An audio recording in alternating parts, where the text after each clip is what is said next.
Bonsoir à tous. Proverbe au chapitre 19, au verset 3, la Bible dit que la folie de l'homme pervertit sa voie et c'est contre l'Éternel que son cœur s'irrite. Écoutez, lorsque nous voulons marcher à Dieu, nous devons nous rassurer que lorsque même un message nous est donné, il y a des instructions capitales qu'il faut suivre. Ce n'est pas parce que Dieu a parlé que ça doit nécessairement arriver.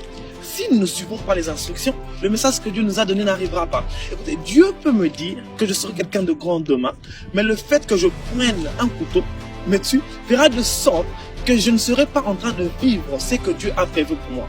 La Bible dit que j'ai un projet de bonheur et non de malheur. Lorsqu'il y a un projet, c'est comme un architecte. Un architecte peut avoir un projet, mais l'accomplissement ou encore le fait que la maison soit construite, c'est quelque chose de différent.